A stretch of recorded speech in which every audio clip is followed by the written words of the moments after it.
I help a lot of families relocate to Utah from all over the country, and the number one question I get is Mormon related. Hello. Oh, great. Mormon. I was raised a Mormon. I grew up in Utah. So if you're thinking of relocating to Utah and you really want the ins and outs on the Mormon culture and how it will affect you and what you need to know, I've seen it from all angles, and I'll tell you what you should know before you move to Utah.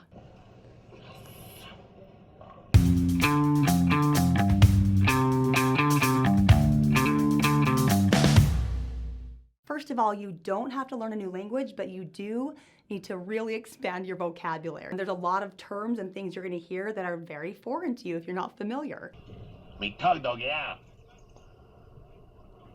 Okay. A Mormon is actually the slang term for members of the Church of Jesus Christ of Latter-day Saints. That's the full name of their church. You'll also hear them be referred to as LDS, Latter-day Saints.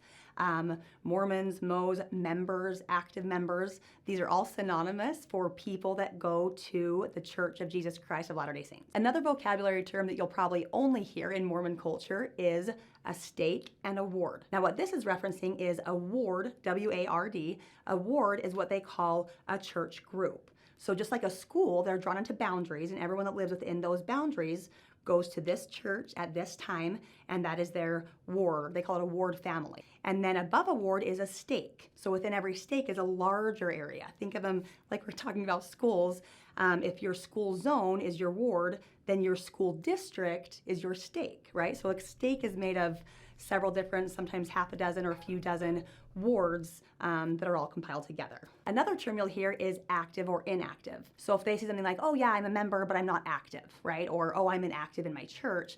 What that means is if you went to the church office building and pulled their records, yes, that person would be listed as a baptized member of the Church of Jesus Christ of Latter-day Saints.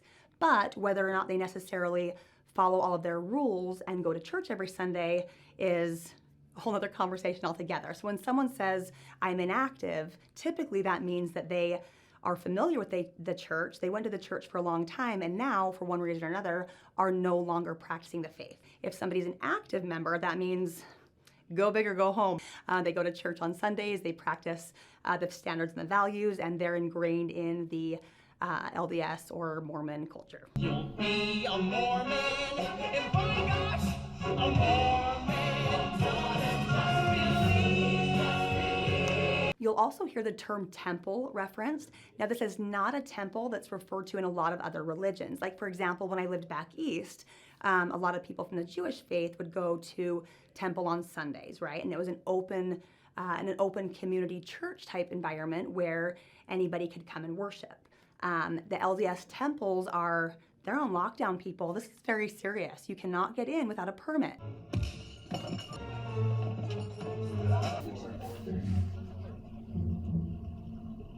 No ticket.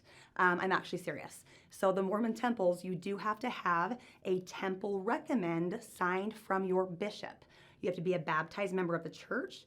You have to go into an interview with your bishop, and you're asked a whole bunch of questions. And if you pass the interview, they give you a temple recommend good for, I believe, 1 or 2 years. So this is not a sightseeing tour. This is for members of the faith only, and they go and they have special practices and worships and things that they do behind closed doors. Now, like all religions, the Mormon faith has very unique and sometimes seemingly obscure beliefs and ideals, and because of this, some of their practices are a little bit different to people coming in from out of state or outside of a Mormon culture. So, for example, they don't drink alcohol ever. They don't smoke. They don't drink coffee, and they don't believe in sex before marriage. And you're going to see a lot of big families. They believe that you should multiply and replenish the earth. And so most Mormons have 4, 5, 6 kids is pretty normal. It's not even considered a big family around here. The Mormons don't watch R-rated movies. When they're 18, boys and girls are asked to serve a mission. Hi, my name's Joseph Young. And I'm Robert White. We're with the Church of Jesus Christ of Latter-day Saints. They go and they serve for 2 years anywhere in the world. And for those 2 years, they preach the gospel. They tell people about the Mormon faith, they baptize people, and they typically return when they're 20, 21 and go to college. But that's a big adjustment to not know that coming into the culture. A lot of people were talking about, my son's mission or their mission call, and now you know that's what it is. It's the 18-year-old call to duty for the church. For Mormons, being a member of the Church of Jesus Christ of Latter-day Saints is not a 3-hour Sunday activity. It is an all-day, everyday ingrained process. They go to church on Sundays, and on Sundays they don't buy anything. That's a day reserved for worship. So they don't go out to eat, they don't spend money, they don't work. That's a sacred day set aside for worship only. So my kids had a hard time moving here from Texas saying, wait, why can nobody play on Sundays, you know?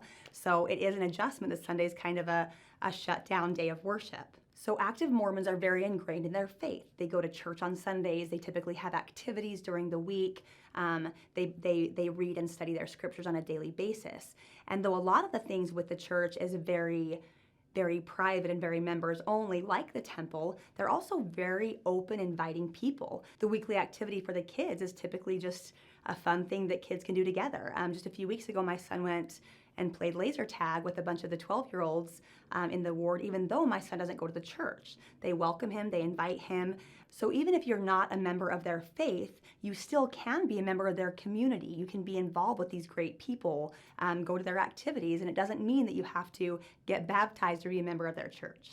Okay, and here's just some weird FYIs. I don't even know how to categorize these. They're just different, okay? So for example, you'll hear people refer to each other as brother and sister. Oh, Brother Edwards. Oh, Sister Joseph. Don't cry. Don't freak out. It's kind of like a Mormon salutation, right? So they believe we're all brothers and sisters in heaven. And so they literally, like when I was younger, all the adults, oh, Brother Evans, Sister Smith, whatever. That's the salutations. That's their greeting. But it sounds really strange at first when you hear it, but just know that in this little happy valley, that's a normal salutation. Most Mormons are doomsday enthusiasts, okay? Every Mormon from the time we were all barely walking had been told that the end is nigh, Jesus is coming, prepare for the end, right? My grandmother would tell me stories about setting up her emergency kit when she was 5, and she's been dead for a decade. So who knows, whatever, but that's their belief. So you will see a lot of them have tons of food storage, emergency supplies, sometimes solar panels or generators. They're all prepared for the end to come at any moment. In fact, when I first was showing houses to people from out of state, I'd walk through and we have what's called a cold storage or food storage. And typically in most basements, there's a long cement cold room that's full of food storage, and people freak out. Whoa, what's this for? It's the end of the planet? But no, that's normal. In Utah, we stock up for the end of the world. And here in Utah, birds of a feather flock together.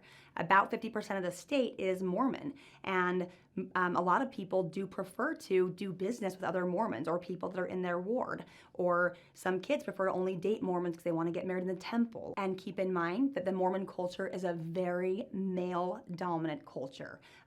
For a long time, of my 47 cousins and my 4 siblings, I was the only female that worked. It's not common. Most women stay home, most men work. Most of the home dynamics are very old school traditional, right? Where he makes the money, she takes care of the household, she asks permission if she wants to spend the money, and that's kind of how it is. But keep in mind, my favorite thing about Utah is there's a place for everybody. Literally, it's one of the biggest melting pots in the entire country. And no matter who you are, what your family life is like, your sexual orientation, your career, your income, no matter what, there's a place for you in Utah. We have one of the biggest pride clubs in the entire country. We have a little niche and sugar house downtown that's mostly working professional adults. There's high-rise executive suites. There's huge neighborhoods. No matter what it is in Utah, you can find a place where you feel at home and where you're happy. But I also know that transitioning to a new area is a huge adjustment. Even if you didn't have all the crazy dichotomy you're walking into in Utah, it's a big decision, and there's a lot of things to consider. And I'm your local area expert, so I want to hear from you. What questions do you have? What do you want to know about Utah? Please leave your comments, and don't forget to like and subscribe and learn about all things living in Utah.